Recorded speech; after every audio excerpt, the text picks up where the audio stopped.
Episode 91 मुहावरा, कहावत, हिकायत और विचार। देशवासियों, आदाब, सलाम, नमस्कार।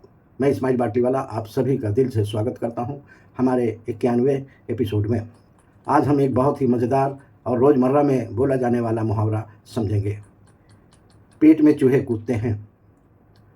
क्या कभी इतनी ज़ोर की भूख लगी है कि बस कुछ ही खाने का मन करने लगे?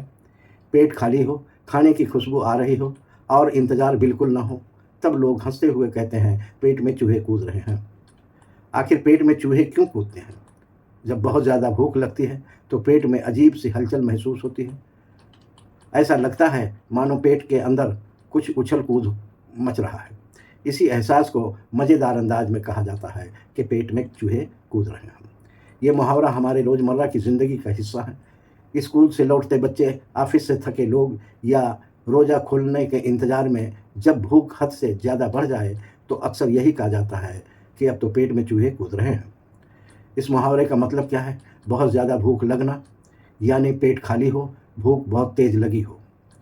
ये मुहावरा कब बोला जाता है? ये मुहावरा तब इस्तेमाल होता है जब बहुत तेज़ भूख लगी हो, जब खाने का इंतज़ार मुश्किल हो, जब पेट बिल्कुल खाली हो। रोज़मर्रा के उदाहरण। उदाहरण नंबर 1, स्कूल से आते ही बच्चा बोला, माँ पेट में चूहे कूद रहे हैं।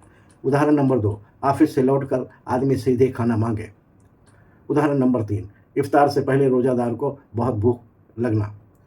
छोटी सी हिकायत। एक बच्चा स्कूल से घर लौटा, बैग रखा, जूते उतारे और सीधा रसोई में पहुंच गया। माँ ने पूछा क्या हुआ?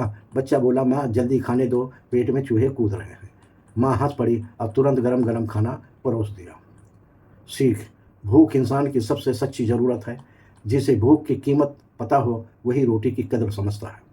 खाना सिर्फ स्वाद नहीं है, जीवन की ज़रूरत है। इसलिए रोटी की कदर कीजिए और भूखे का दर्द समझिए। बहुत तेज़ भूख लगना, इसे कहते हैं पेट में चूहे कूदना। देशवासियों, इस मुहावरे से तो हमने यही समझा है, लेकिन आप क्या सोचते हैं? आपकी क्या राय है? कमेंट करके ज़रूर बताएं। ये सिर्फ वीडियो नहीं है बल्कि जागरूकता मिशन है। हर शब्द, हर विचार और हर कहानी का मकसद है समाज में सकारात्मक बदलाव लाना। वीडियो पसंद आए तो लाइक करें, अपनी राय कमेंट में ज़रूर बताएं, अपने दोस्तों और परिवार के साथ वीडियो शेयर करें। इस्माइल बाटलीवाला नाम के यूट्यूब चैनल को सब्सक्राइब करें। Instagram, Facebook, Twitter, x, Telegram, एक्सप्लोजर और ब्लॉगर पर इस्माइल बाटलीवाला को फॉलो करना ना भूलें। देशवासियों, मिलकर हम अपनी सांस्कृतिक विरासत को जिंदा रखेंगे।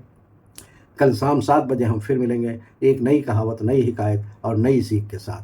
बहुत बहुत शुक्रिया। जय हिंद।